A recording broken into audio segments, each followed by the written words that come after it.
read one book a day, and tonight we're diving into The Wind in the Willows. Have you ever suddenly missed, on a quiet afternoon, the wind rustling through the leaves, carrying the scent of earth and grass? Have you ever lost your way in the tide of chasing so-called new things, only to look back and find that the most precious things have long been left behind by your own vanity and recklessness? Or when you feel lost and helpless, do you first think of those friends who are willing to tolerate you unconditionally and stand by you through difficulties? The classic we're sharing today holds the answer to fighting anxiety and finding our spiritual home. Born in the twilight of Britain's Edwardian era, it was created by Kenneth Grahame based on bedtime stories he told his son. For over 100 years, countless people have found long-lost peace and warmth in the willow-lined scenery along the River Thames. Before we dive into the story, let's get to know the four core protagonists. They are just like friends with different personalities around us, each carrying their own confusion and perseverance. First is Mole. He originally lived in an underground burrow, leading a regular but somewhat closed life. Deep in his heart, he harbored curiosity about the outside world, yet felt timid because of the unfamiliarity. That timidity is much like us when we first enter society, yearning for the unknown yet fearing it, lingering in our own small circle, afraid to take the first step. Second is Ratty. He is warm and cheerful, deeply loving every inch of the River Thames, and familiar with every tree and blade of grass along its banks. Like a gentle guide, he always holds a poetic love for life. His heart is abundant and peaceful because he knows clearly what he wants and knows how to find joy in ordinary life. Third is Badger.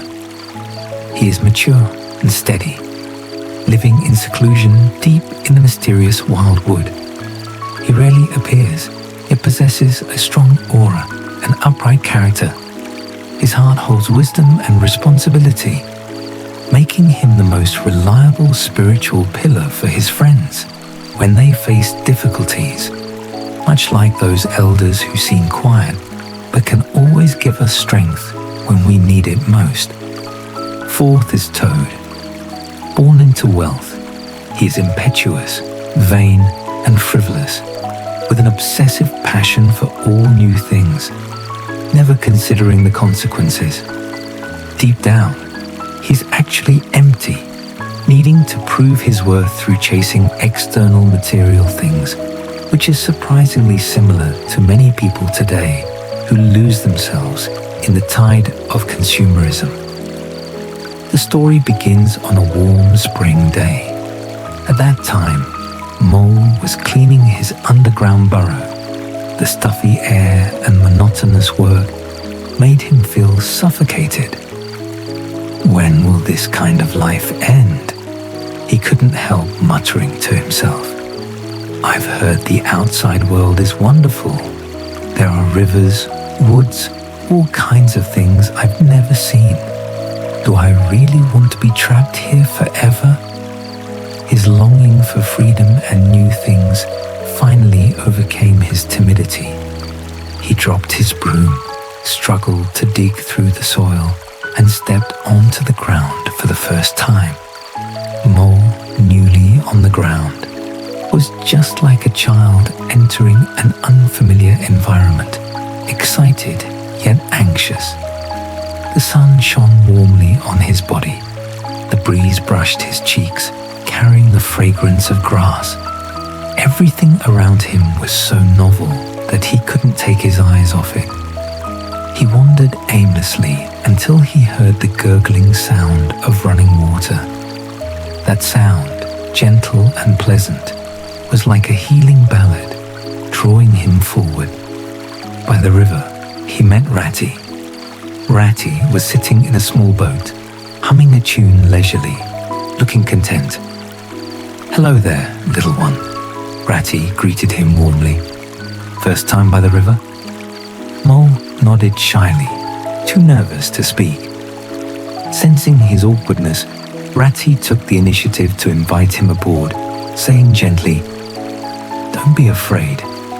Let me show you around. This river is my home and my best friend.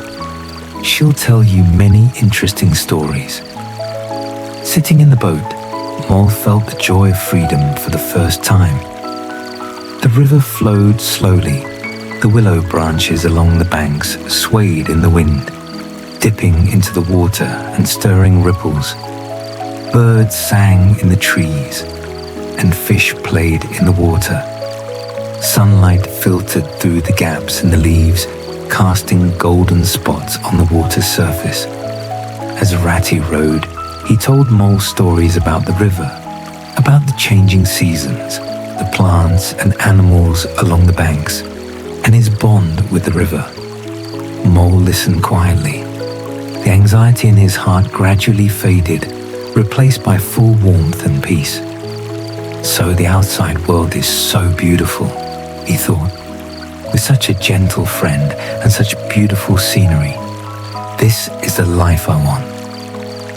From that day on, Mole and Ratty became best friends. He often stayed in Ratty's little house, boating on the river together, picking wild fruits together, and feeling the gifts of nature together. As the seasons changed, summer gradually passed, and autumn arrived quietly. One day, while walking by the river, Mole was suddenly drawn to a dense forest. That forest was gloomy, completely different from the warm and bright riverbank, exuding a mysterious atmosphere. "What place is that?" Mole asked Ratty curiously. Ratty told him it was the wild wood, pitch black inside, full of dangers, and no one dared to enter easily. Ratty's words only intensified Mole's curiosity. Is it really that dangerous? He wondered secretly. Maybe there are different scenery inside. One day, when Ratty was away on an errand, Mole could no longer contain his curiosity and walked into the wild wood alone. At first, he was full of excitement and exploration for everything around him. But as he went deeper, the light grew dimmer, the trees denser, and the surrounding environment became eerie and terrifying. The sound of wind blowing through the leaves sounded like the roar of wild beasts to him. The shadows of the branches cast on the ground twisted and deformed like ferocious monsters waving their claws. Mole's heart began to race. He wanted to turn back, but found he was lost. "What do I do? I can't find my way back," he thought, growing more and more scared, and couldn't help crying. "Ratty, where are you? Come and save me." Just as Mole was in despair and helplessness, a familiar call came from afar. "Mole! Mole! Where are you?" It was Ratty. Like grabbing a lifeline, Mole immediately replied, "Ratty, I'm here." When Ratty found Mole following his voice, he was huddled under a big tree, shivering all over. Ratty quickly took off his coat and put it on Mole, saying anxiously, "Silly boy, didn't I tell you not to come here? Do you know how worried I was about you?" Mole leaned against Ratty's chest and cried even harder, feeling guilty and wronged. "I'm sorry, Ratty. I shouldn't have ignored you. I was just too curious. I thought I could handle it, but I didn't expect." Ratty patted his back gently and comforted him. "It's okay. It's okay. I found you. We're going home now." Led by Ratty, Mole finally walked out of the wild wood. But just as they were about to go home, they accidentally came to Badger's residence. It was a big house hidden deep in the wildwood. Although simple in appearance, it exuded a warm and safe atmosphere. Hearing the commotion, Badger opened the door. He looked a little serious, but there was kindness in his eyes. "Come in, boys. It's cold outside," Badger said in a deep, powerful voice that instantly made Mole and Ratty feel at ease. Entering the house, the warm fireplace dispelled the cold from their bodies.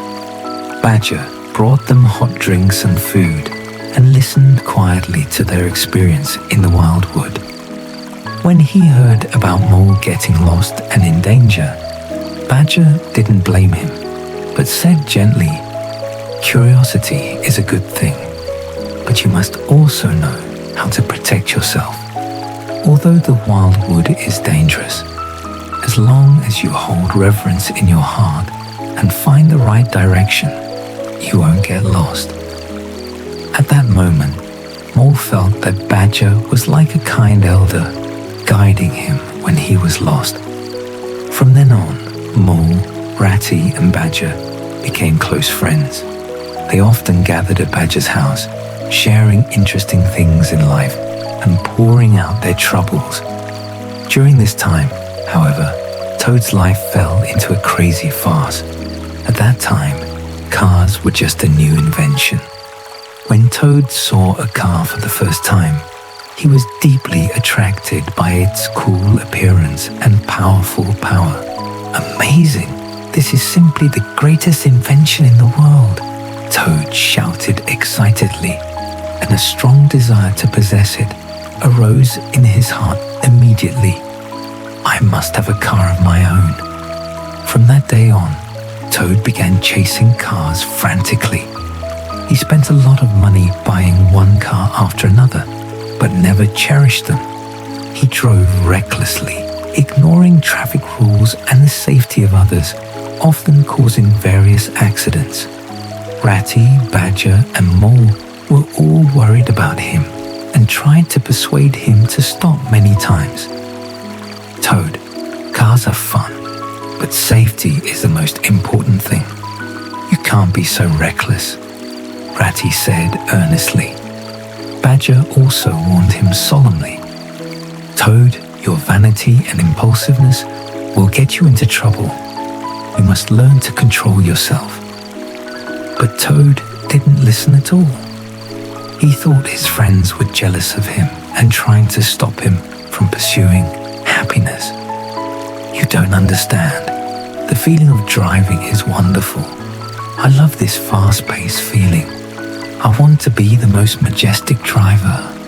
He insisted stubbornly on his own ideas and turned a deaf ear to his friends' persuasion. Sure enough, before long, Toad was imprisoned for reckless driving and causing an accident.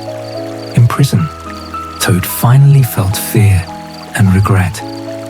"If I had listened to my friends, I wouldn't have ended up like this." He sat in the cold cell, filled with guilt. "I not only harmed myself, but also made my friends worry about me. I'm so stupid." But his regret didn't last long. When he thought about the cars outside, the desire in his heart began to stir again. To escape from prison, he came up with various methods, and finally, with the help of a kind jailer's daughter, he disguised himself as a washerwoman and succeeded in escaping. After escaping from prison, Toad experienced a series of hardships. He was misunderstood, bullied, and suffered a lot. During these difficult days, he began to reflect on his actions. "I used to be so willful and vain, only knowing to pursue material enjoyment, never considering others' feelings, nor cherishing the friendship of my friends," he thought as he walked. "If I had understood these truths earlier, I wouldn't have suffered so much." Just when he was at his most down and out, he met Ratty. Seeing Toad's shabby appearance, Ratty didn't blame him, but immediately stepped forward to support him and said anxiously, "Toad, you're finally back. We were all so worried about you." Looking into Ratty's sincere eyes, Toad couldn't hold back any longer and shed tears of remorse. "Ratty, I'm sorry. I was wrong. I was too stubborn before, ignoring your feelings. I really regret it." However, an even bigger blow was yet to come. When Toad returned to his home, Toad Hall, he found that it had been occupied by weasels and stoats. They ransacked Toad Hall, eating, drinking, and making merry, turning it into a mess. Seeing this scene, Toad trembled with anger, feeling both furious and desperate. "My home, everything I have is gone." He couldn't help crying. "It's all my fault. If I hadn't been so reckless and gotten myself imprisoned, my home wouldn't have become like this." Ratty quickly comforted him. "Toad, don't be sad. You won't be alone. We'll help you take back Toad Hall." Ratty immediately went to discuss countermeasures with Badger and Mole. After learning about the situation, Badger said solemnly, "The weasels and stoats are numerous. We can't fight them head on. We must make a careful plan." So the four of them gathered together, discussed repeatedly, and finally formulated a surprise attack plan. On a dark night, while the weasels and stoats were carnivaling, they quietly sneaked into Toad Hall. Although Mole was a little scared, thinking about helping Toad take back his home and the trust of his friends, he summoned up his courage. Ratty was responsible for observing the surrounding movements, ready to deal with emergencies at any time. Relying on his wisdom and experience, Badger led everyone to approach the enemy step by step. Although Toad was still a bit reckless, this time he learned to follow orders and no longer acted arbitrarily. The battle began. Mole bravely rushed forward, using his wisdom to lure away some of the enemies. Ratty moved nimbly between the rooms, cooperating with Badger's actions. Badger, with his strong aura and extraordinary combat effectiveness, intimidated most of the enemies. Toad seized the opportunity to rush at the carnivaling weasels and stoats, shouting loudly, "This is my home, you intruders, get out of here." This time, he was not doing it for vanity or face, but to defend his home and his friends. With their tacit cooperation, the weasels and stoats were gradually defeated and finally fled Toad Hall in embarrassment. Toad Hall was finally recaptured. Looking at his familiar home, Toad's heart was filled with gratitude. He walked up to Badger, Ratty, and Mole, bowed deeply, and said sincerely, "Thank you, my friends. Without you, I would never have been able to take back my home, nor would I have ever understood what true friendship and responsibility are. I used to be vain, reckless, and selfish, ignoring your feelings and hurting your emotions, but you never gave up on me, always tolerating and helping me. From now on, I will definitely get rid of my bad habits, be a reliable friend, and guard our home well." Badger patted him on the shoulder and said gently, "Toad, it's good that you can understand these things. True growth is learning to recognize your own mistakes and strive to correct them. We will always be your friends." After recapturing Toad Hall, the four of them rolled up their sleeves and cleaned Toad Hall thoroughly, restoring it to its former glory. True to his promise, Toad got rid of his bad habits. He no longer chased those illusory new things. but began to cherish the beauty of life wholeheartedly. He boated on the river with Ratty, took care of the garden with Mole, and discussed the principles of life with Badger.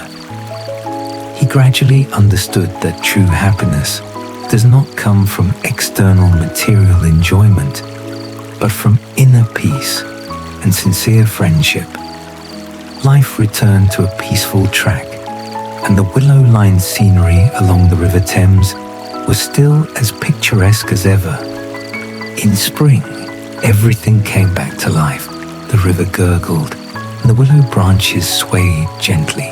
In summer, the sun shone brightly, the trees were lush, and birds sang and flowers bloomed. In autumn, the fruits were abundant, the leaves fell, full of poetry. In winter, the snow was thick, the cold wind howled, but it felt particularly warm because of the company of friends. Mole was no longer the timid and closed little guy. He became brave and confident, loving both the vast outside world and the warm home. Ratty still deeply loved his river, viewing everything in life with poetic eyes and guarding his friends around him.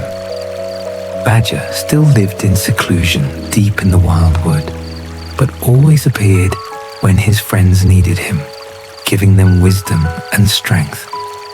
Toad, on the other hand, had completely transformed into a mature, steady, and grateful person. The four of them were like the four seasons along the River Thames, each with their own beauty, yet accompanying and warming each other, composing the most touching picture of life. As we follow Mole, Ratty, Badger, and Toad through this journey full of adventures and growth, it's not difficult to find that the wind in the willows is not just a fairy tale for children, but a spiritual fable for all adults. In this story, we can see our own shadows and find the answer to solving the current spiritual dilemmas. Toad's experience is much like many people today who lose themselves in the tide of consumerism. We are always attracted by various new things, constantly chasing higher material enjoyment, thinking that this can bring us happiness and satisfaction. But what's the result? Often, in the process of chasing, we become more and more anxious and empty, ignoring our friends and family and forgetting our true inner needs. Toad's vanity and recklessness are actually manifestations of inner emptiness. He needs to prove his worth through external materials. His growth and transformation tell us that true value never comes from external labels, but from inner maturity and responsibility, and from sincere interpersonal relationships. Mole's journey is a microcosm of everyone's growth. From the closed self-world to the vast external world, we all go through the process of curiosity, timidity, confusion, and courage. In this process, we will encounter various challenges and also meet gentle guides like Ratty and wise elders like Badger. It is the company and help of these people that make us no longer alone on the road of growth, enabling us to face difficulties bravely and constantly break through ourselves. Mole's longing for home also reminds us that no matter how far we go, we should never forget our roots, and home will always be our warmest haven. Ratty's love for the river and enjoyment of pastoral life provide us with a way of life to fight against modern anxiety. In this fast-paced era, we are always in a hurry, busy with work, making money, and chasing various goals, but rarely have time to stop and feel the beauty of life. Ratty tells us that happiness is actually very simple. It may be the leisurely time boating on the river, the joy of picking wild fruits, or the warmth of gathering with friends. As long as we feel with our hearts, we can find poetry and peace in ordinary life. Moreover, the friendship between the four protagonists in the story is a panacea for healing our souls. In this society full of competition and alienation, many people feel lonely and think that interpersonal relationships are becoming more and more complex. But The Wind in the Willows tells us that true friendship is tolerance, companionship, and support. When we encounter difficulties, friends will not hesitate to lend a helping hand. When we make mistakes, friends will patiently guide us to correct them. When we feel lost, friends will point out direction for us. This sincere friendship is a powerful force for us to fight against the storms of life, and also an important source of our happiness. This book was born in the Edwardian era, when Britain was undergoing rapid social changes. The development of industrialization accelerated people's pace of life and made many people feel anxious and confused. Through this story, Kenneth Grahame not only expressed his yearning for pastoral life, but also criticized the impetuosity and materialism of society at that time. More than 100 years later, we still face similar spiritual dilemmas. The Wind in the Willows is like a mirror, letting us see our own shortcomings, and also making us understand that no matter how the times change, inner peace, sincere friendship, and love for life are always our most precious wealth.